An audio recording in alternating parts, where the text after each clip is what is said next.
Olá, estamos começando mais um programa Por Dentro das Leis aqui na TV Sul. Pedimos desculpas pelo nosso atraso, por problemas técnicos, atrasamos hoje o nosso programa. Nós estamos ao vivo com você. Estamos ao vivo pelo YouTube, TV Sul, lá na nossa página no Facebook, se você estiver por aí, é claro, @ TV Sul, então nos nossos perfis TV Sul Comunitária e MF Sul Morro da Fumaça. Estamos também ao vivo agora pelo nosso site, tvsul.com.br, e você que está nos acompanhando pelo nosso aplicativo, isso mesmo, Rádio MF Sul. Aí você tanto assiste a TV como ouve a nossa rádio, indique para os seus amigos aí que estamos no ar. Muito obrigado a todas e a todos, sejam bem-vindos mais uma vez, sejam bem-vindas mais uma vez aqui no nosso canal. Hoje a nossa conversa é com Carlos Eduardo Macedo, é isso? Carlos Edmar Macedo. Carlos Edmar Macedo, muito bem. Bom dia, Carlos. Bom dia, Beto. Né? Bom dia aos internautas, né? Aos navegadores. Né? Hoje a internet mudou o conceito, né, de espectador. Não é mais espectador. Né? É verdade. Espectador e ouvinte era para a rádio comercial e para a TV comercial, né? Que era um observador passivo, né? Ele não podia interferir no meio de comunicação, ele só recebia. A internet revolucionou até isso, né? A pessoa pode interagir. Então ele não é mais um espectador ou um telespectador. Ele é um internauta, um navegador, né? Ele está navegando na internet. Muito bem para você aí que tem acompanhado, que receberam aí o nosso anúncio, lembrando que posso chamar de ele? Pode sim. Amizade lá de épocas passadas, né? É verdade. O Carlos Macedo, que está aqui hoje, Edmar Macedo, o Ed, eu conheço ele há muito tempo, a gente se conhece há muito tempo, por isso que eu tenho essa intimidade de chamar de Ed. Eu quero lembrar você que o Ed, ele é advogado trabalhista, tá bom? Então tá bom. Ed, mas para a gente começar a nossa conversa de hoje, fala um pouquinho da tua história aí. De onde tu vem, rapaz? Então, na verdade, já falando do meu nome, né? Ed é o codinome de Edmar, né? Que é o apelido de infância, que as pessoas, meus amigos todos me conhecem, né? Então, eu me formei, né? Passei na OAB, fiz a OAB, estou advogando há muito tempo, e tem muitos amigos meus que continuam me chamando de Ed. Tem algumas pessoas, meus clientes, que acabaram me conhecendo depois, né, de eu me formar, mas vieram me conhecer a minha história, saber quem eu sou, me chamam até de Dr. Ed, né? Tem muitos clientes que carinhosamente me chamam assim, mas não tem problema não, é o meu apelido de infância e eu gosto muito dele, então pode me chamar de Ed, não tem problema nenhum. O Dr. Ed, pronto, pode ser. Fala um pouquinho dos seus pais. Então, o meu pai, eu nasci em Lauro Miller, né? Eu sou lá do pé da serra. O meu pai era mineiro, né? Foi presidente do Sindicato dos Mineiros. E a minha mãe, a dona Marli, ela é descendente de alemães, né? Meus avós, o pai do meu pai veio do Rio Grande do Sul para trabalhar na área de mineração aqui. E o meu pai voltou para lá, mas meu pai ficou. Né? Casou com a minha mãe, que é descendente de alemãos, né? De imigrantes alemãos. E a gente ficou morando em Lauro Miller por muito tempo. Depois a gente veio embora para Uruçanga. Eu também fui trabalhar na mina, em Criciúma. E quando trabalhava na mina, eu estudava Direito. Né? E aí em 2007, né, eu concluí a minha faculdade de Direito, na Unesc. E depois prestei a prova da OAB, e passei né, na prova da OAB e comecei a advogar.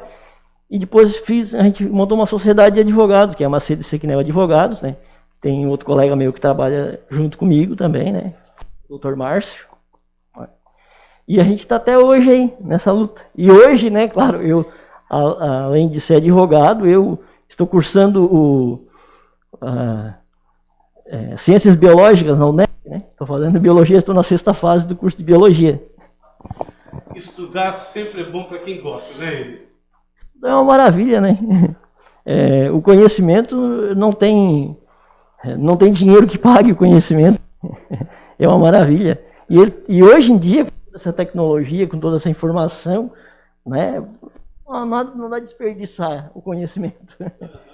Edi, qual a diferença de quando tu começasse a advogar, como é que era o sistema, e hoje com essa nova tecnologia, já que estamos falando em tecnologia, o que mudou? E principalmente depois da pandemia, né? Então, desde quando eu me formei e comecei a advogar até hoje, teve uma revolução bastante grande na área judiciária, né, e consequentemente processual.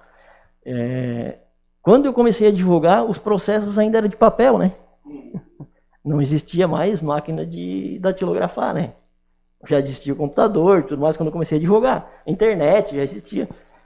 Mas ela continuou, a internet continuou revolucionando e foi cada vez mais se inserindo no meio jurídico, né?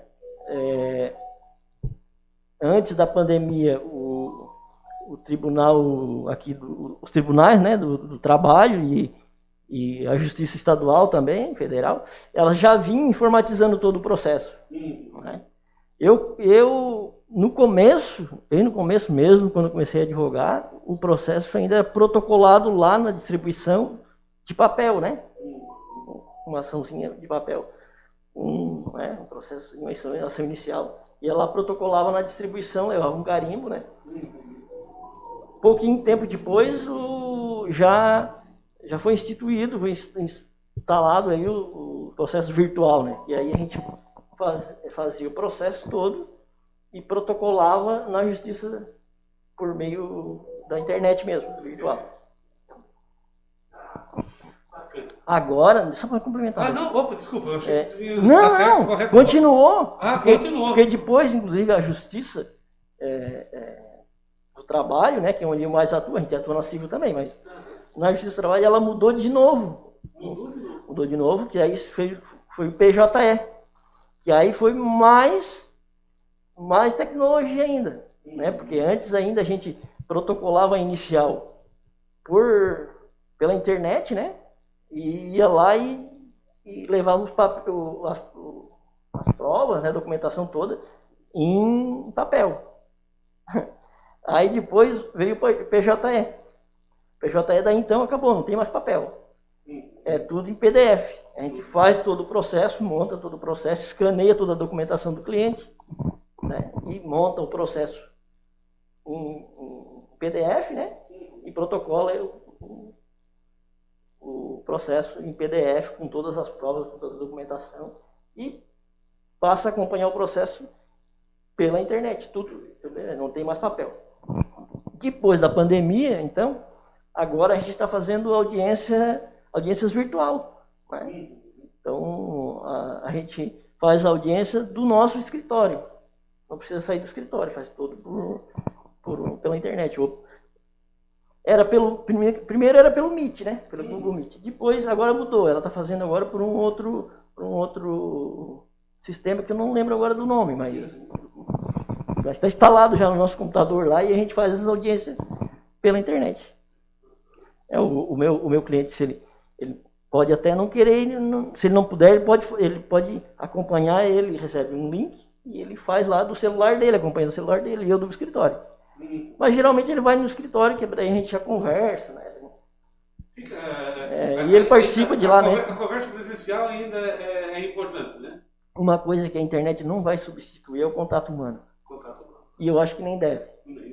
Né? Porque senão aquilo que nos torna humano, que a essência é o contato, né?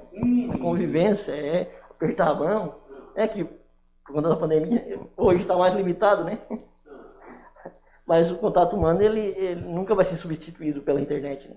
Nunca vai ser substituído.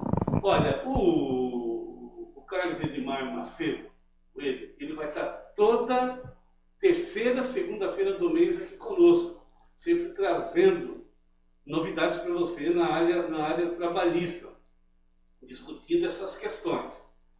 E, claro, você que está acompanhando agora, ou você já acompanhou, mas não tem tempo de assistir a entrevista toda ou ouvir no rádio, depois você vai poder assistir lá no YouTube, TV Sul, e também nos mais diversos canais da TV Sul, vai ficar gravado. Então, sem custo nenhum para você. Vai lá e assista porque é importante essas conversas. Hoje é mais a apresentação do advogado o Carlos Edmar Macedo, aqui na TV Sul, e depois nós vamos estar nos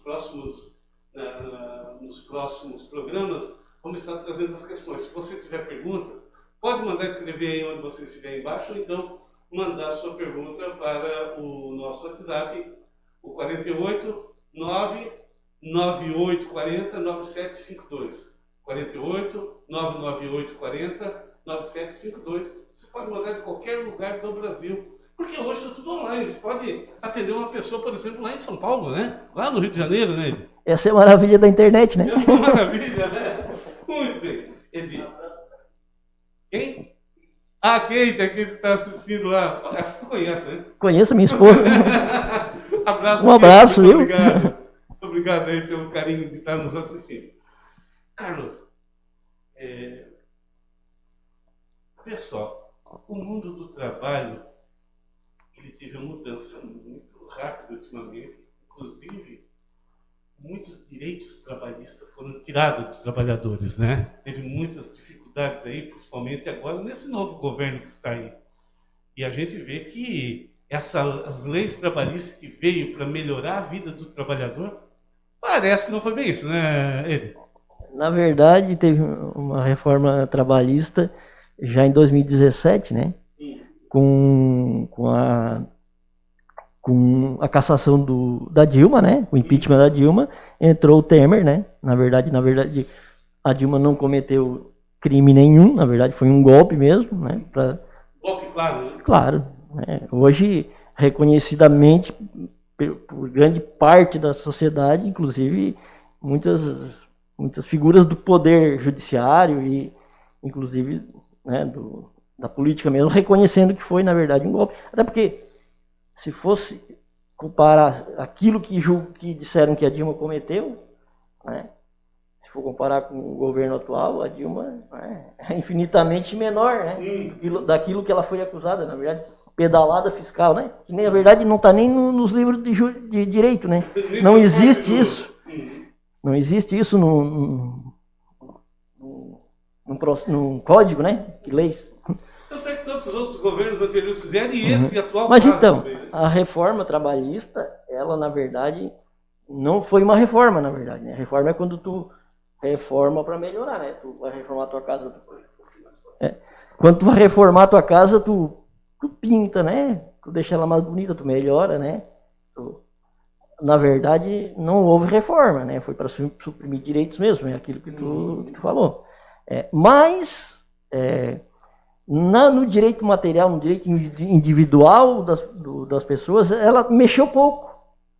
Na verdade, ela mexeu muito, mas foi na questão processual. No processo em si. Porque assim, ó, só para explicar umas coisas para os nossos internautas, né? Que assim, cada direito, cada sistema, ele tem uma lei material e processual. No direito civil, tem o direito material, né, que é o direito em si, o direito que a pessoa tem, né? E o direito processual, que é o que regula o processo no judiciário. Certo. Né? No direito do trabalho, tem o direito individual, né, que é o direito material, né, que o cara tem direito a férias, a 13º, mas tem o direito processual, que regula o processo na tramitação dele no judiciário. O direito penal é a mesma coisa, tem o direito penal e o direito processual penal. Né? Então, a reforma trabalhista, né, a dita reforma trabalhista, lá de 2017, ela, na verdade, interferiu muito na questão processual.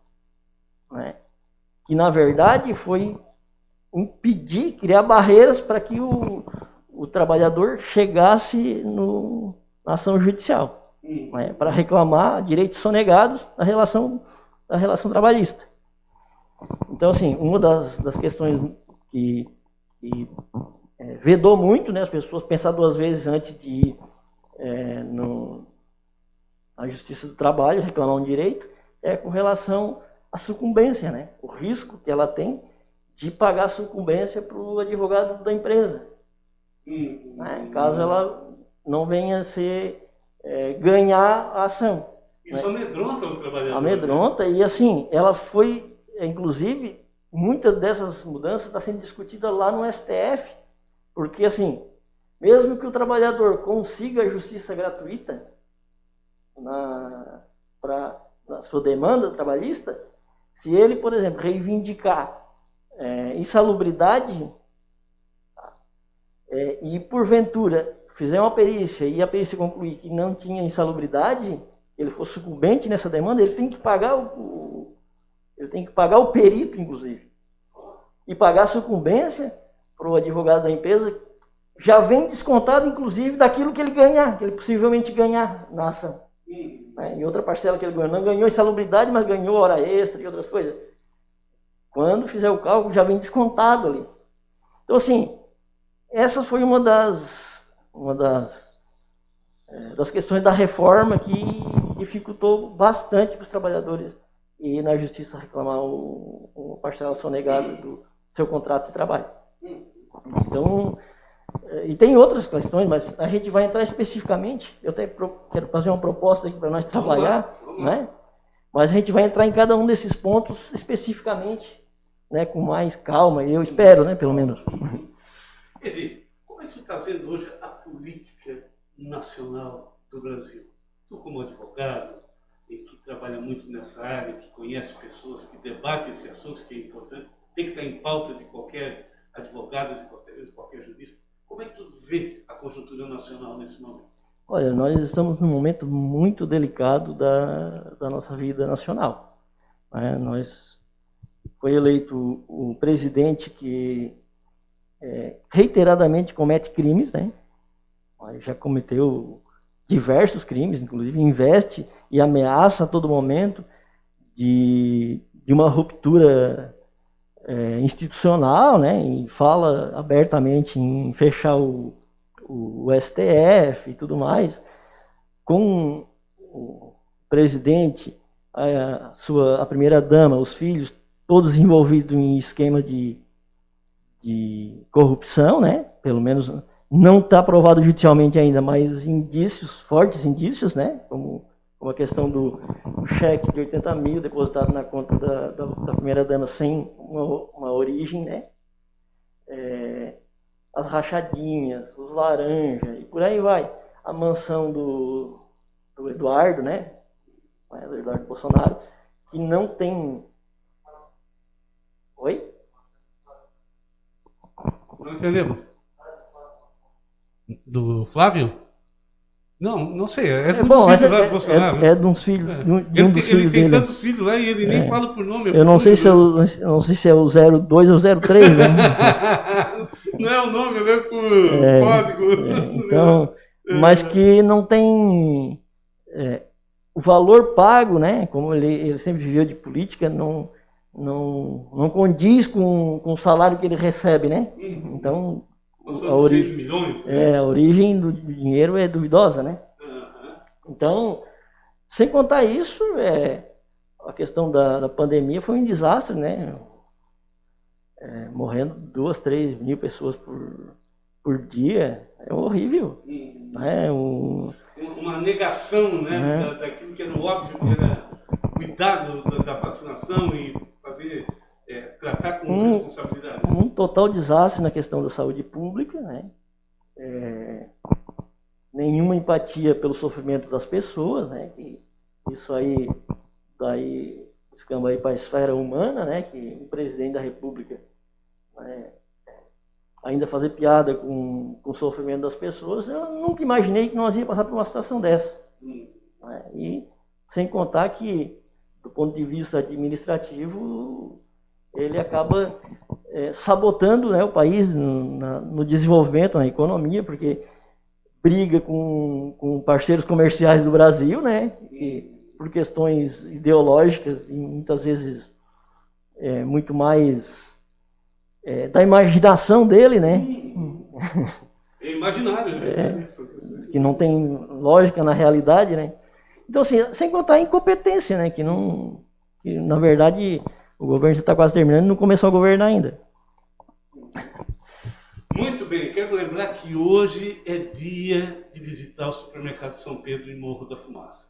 Isso, o supermercado de São Pedro abriu as portas já às 8 horas e vai até as 9 da noite, sem fechar o meio-dia. Bom, né? Pois é. Então, todo mundo aqui, não só em Morro da Fumaça, mas são 5 lojas espalhadas em toda a região. Mas em Morro da Fumaça, você vai até o Supermercado São Pedro, instalado aqui na rua 20 de Maio, no antigo Mercado do Salvão, você vai ali, todo mundo já sabe onde é que é, enfim, não precisa dar muitos detalhes sobre isso, mas eu preciso falar para você que hoje, é segunda-feira, geralmente não tem promoções no supermercado, né? Mas no São Pedro tem promoções, são diversas promoções, você vai até lá, tem todas as etiquetas diferenciadas, e ali tem mais de 500 produtos e ofertas, onde você percorre as prateleiras e você vai conseguir fazer a melhor compra da região, aqui no Supermercado São Pedro. Isso mesmo. Então, e amanhã, e depois nós vamos estar todos os dias aqui, todos os dias, trazendo as principais ofertas do Supermercado São Pedro. Então, todo dia é dia de promoção, mas é promoção mesmo, não estamos aqui conversando com você não.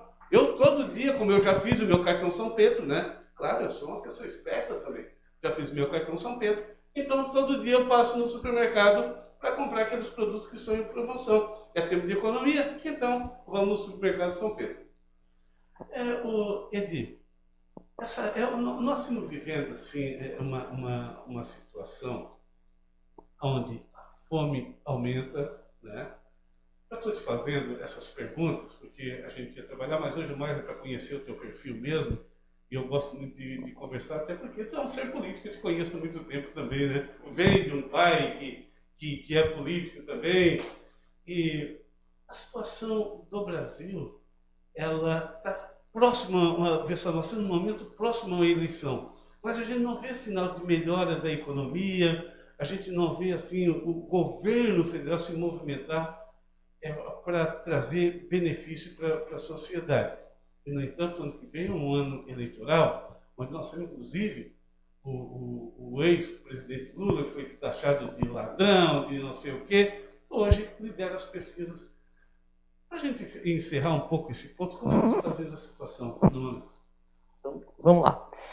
Mas assim, Roberto, eu vou responder essa questão, mas eu gostaria de voltar à questão jurídica. Para nós esclarecer, para orientar o internauta, né, que está nos acompanhando, para ele ter uma sequência lógica daquilo que nós vamos falar, para ele poder nos acompanhar. Eu espero, né, voltar de novo, né? Para a gente conversar, fazer um roteiro. Né? Isso, Mas, enfim, com relação a essa questão da eleição, primeiro de responder juridicamente aquilo que aconteceu com o ex-presidente Lula, que foi inclusive preso, né? Então, na verdade, todos os processos contra o ex-presidente Lula já foram, né, derrubados na justiça.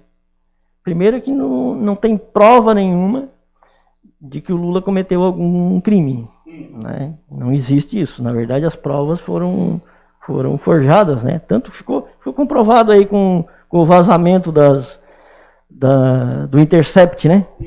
As conversas que na verdade eram travadas entre a promotoria e o juiz, né? Na verdade, o juiz ele tem que ser aquela figura neutra, né? Ele não pode tomar partido nem para um lado nem para o outro. Quando, na verdade, o juiz que julgou todo o processo do ex-presidente Lula combinava com o promotor, né? Com a acusação, como é que ia fazer para condenar. Então isso exatamente. Então não tinha respeito às regras mínimas de um processo, né? Não obedecia isso. Sem contar as diversas nulidades que existiam no processo, né? Que era cometida pelo juiz, né? Quando atropelando direitos, né? Então tinha diversas nulidades no processo. Se via que era um processo todo atravessado desde o começo, né? E que futuramente iam ser objeto de nulidade, né? Inclusive de anulação, como de fato foi, né? Que o STF acabou decidindo lá em cima que não houve o cumprimento ao devido processo legal e anulou as decisões e o processo teve que voltar para a origem, né? E acabou que prescrevendo, né? Além disso, né, por causa que o processo teve que voltar para o início, ocorreu a prescrição porque pelo lapso do tempo. Muitos aconteceu isso, muitos dos processos. Em outros ele realmente foi inocentado, né? Teve até uma carta do Léo Pinheiro agora, né? Que era era o diretor da OAS, né? Que é aquela empresa, isso, o delator, dizendo que, na verdade, tudo aquilo que ele tinha falado contra o ex-presidente Lula não era verdade, que ele foi feito isso por pressão do Ministério Público, né? Então, mais provável do que isso, foi um processo forjado, montado, né? E não tem. O judiciário, ele é imparcial e ele conduz o processo, né, respeitando as regras, né, lá estabelecidas, ou não é judiciário, né?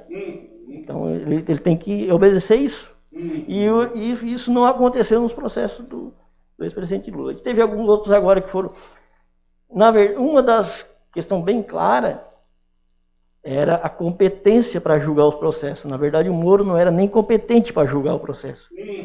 Sabe? Porque, segundo, né, de acordo com a lei processual penal, o processo tem que tramitar onde ocorreu o delito. Né? Deveria ser Brasília ou São Paulo, em alguns casos, né, onde a Petrobras, por exemplo, tinha sede. Mas foram julgados lá no Paraná. Então, desde o começo, o advogado do ex-presidente dizia que, né, o juízo era incompetente para julgar os processos. Né?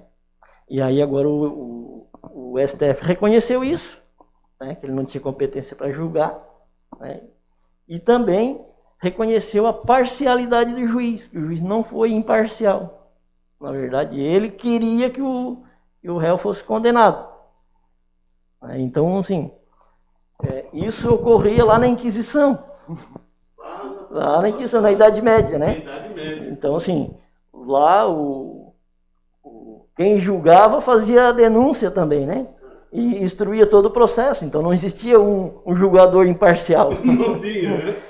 E isso voltou, né? E isso ocorreu agora no processo contra o ex-presidente Lula, né? Reconhecido nacionalmente e internacionalmente que houve isso, né? Então, assim, não tinha as condições mínimas, né, de ser um processo que merecesse crédito pela sociedade, né? Porque não tinha, inclusive, questão lá do sítio de Atibaia, né? Forjando provas, pressionando as pessoas para que dissessem aquilo que interessasse para o promotor para que fosse julgado procedente essas acusações, né? Então não pode existir isso no processo, senão você imagina um cidadão comum que não tem condições de se defender, né, e não tem um processo imparcial, né, como que ele vai fazer? Ele está condenado, ele vai amargar a cadeia pro resto da vida. Mesmo inocente está condenado, né? Exatamente. Se o processo judiciário não for imparcial, né, não se faz justiça. Não se faz justiça. Muito bem, Eli, pode continuar. Só para nós estabelecer uma organização da nossa questão jurídica, né, trabalhista, eu gostaria de propor uma forma para nós, até para as pessoas que estão nos acompanhando, para elas ter acompanhar com um processo lógico, né? Do começo, começar do começo. Então, assim, eu tinha alguma proposta para fazer. Primeiro que a nossa conversa seja descontraída, né? Descontraída. Porque se nós for para a formalidade do direito, às vezes as pessoas acabam não nos entendendo direito. Verdade. Outra... conhecendo. Porque assim, tem que ser uma linguagem que as pessoas compreendam, né? E uma outra coisa que nós estabelecemos uma sequência lógica, e aí assim, a gente começa lá no começo, no direito individual do trabalho, lá nos primeiros artigos da CLT, e vai subindo, né? Começa lá pela relação de trabalho, né? O início da relação de trabalho, e vai. Então é o seguinte, combinado aqui então com você, nessa lógica nas próximas nos próximos programas com o Carlos Edmar Macedo, aqui na TV Sul e também pela Rádio Sul, sempre às 9 da manhã, a terceira quarta-feira do mês, nós vamos estabelecer uma linha de raciocínio para que você conheça um pouquinho a história trabalhista, jurídica trabalhista.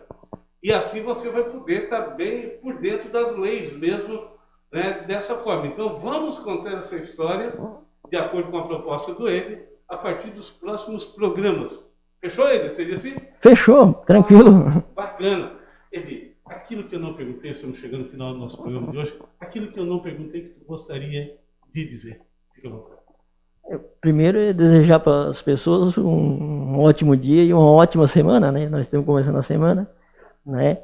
E que as pessoas possam desempenhar o seu trabalho aí com a maior tranquilidade, né? Porque a gente está vindo aqui para falar do mundo da relação de trabalho, né?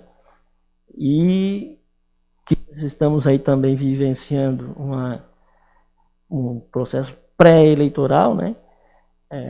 Para que as pessoas se conscientizem e pensem muito na hora de eleger os seus representantes, porque aquela decisão que a gente toma lá na urna, ela acaba influenciando diretamente a nossa vida pessoal, porque ela interfere no direito do trabalho, nas relações sociais das pessoas, né? Por exemplo, o golpe de Dilma, né, o impeachment, resultou numa reforma trabalhista que afetou diretamente a vida das pessoas na relação de trabalho, né, precarizando ainda mais as relações de trabalho. Então, assim, as consequências da nossa escolha eleitoral, ela reflete diretamente na nossa vida, né? E as pessoas, só deixando isso para as pessoas pensar muito bem, né, antes de tomar uma decisão. Aqui, né, no sul de Santa Catarina e Santa Catarina inteira, a gente vê que uma grande e ampla maioria elegeu, né, votou no atual presidente, né? E não precisa eu ou o Beto ou as pessoas ficar dizendo o quanto isso tem custado para as pessoas, né, e para todo o Brasil, para a sociedade, porque é evidente, as pessoas vejam, né, pagando gasolina a quase R$6, né, 1 quilo de carne custando aí para cima de R$50, gás de cozinha a R$115, né, e isso tudo reflete na inflação. Então, assim, a vida das pessoas mais simples piorou em muito, né? E assim, não é com fanatismo político que se vai sair dessa situação. Então as pessoas precisam refletir bem. Eu não estou nem dizendo aqui que vote na esquerda, vote na direita. Até porque, assim, tinha na eleição presidencial, né, de 2018, tinha diversos candidatos, mais à esquerda, né, menos à esquerda, mais ao centro, mais à direita, à extrema direita. Tinha muita opção para escolher, né? Não existia essa escolha difícil, né? E as pessoas escolheram no mais ruim, né? mais ruim. Ele mesmo disse uma vez num clube militar, eu fazia um discurso, e ele disse que ele, apesar de ser o mais ruim, né, estava na frente nas pesquisas. Então, apesar de ser o mais ruim. Então, assim, ele mesmo tinha consciência disso. Claro. Então é isso, né? Desejar um bom dia e uma boa semana para as pessoas, né? E que exerçam aí o seu trabalho e com maior satisfação e ocorra tudo de bom aí para as pessoas na próxima semana. E na terceira semana de cada mês, né? Segunda-feira de cada mês, nós estaremos aqui para conversar e aí, assim, começar a falar lá do começo da relação de trabalho. Justamente, que aí vai ser uma série de programas bem elaborados aqui na TV Sul, na condução aqui jurídica do Carlos Edmar Macedo. Edi, o teu endereço, se as pessoas quiserem conversar contigo, como é que elas fazem? Querem bater um papo contigo aí, tu como advogado, do teu escritório, da equipe? O nosso escritório é em Criciúma, é na frente da Justiça do Trabalho, no edifício Milano, né? Na sala 54, bem na frente do antigo Palácio do Estado, que é onde funciona a Justiça do Trabalho hoje, no centro de Criciúma. Fácil de encontrar. Fácil de encontrar. Pedro, foi uma alegria te receber aqui, muito obrigado por ter vindo. Bom revê-lo novamente depois de um bom tempo. Eu que agradeço, né? Passar essa hora, uma hora assim descontraída, batendo um papo legal aí com o Beto e com teus internautas. Show de bola, muito bem, obrigado, Ed. Então, combinado com você. Na próxima segunda, terceira, segunda-feira do mês que vem, o Edmar estará aqui novamente, o Carlos Edmar Macedo estará aqui conosco novamente. A todos vocês, muito obrigado. Não se esqueça de passar no Supermercado São Pedro hoje, e hoje também, segunda-feira de promoção, eu volto no nosso próximo encontro. Não esquecendo que hoje à noite tem o programa toda segunda, ao vivo, com a presença de João Paulo Teixeira e também do especialista em tecnologia, Pedro Brunel. Forte abraço, até lá!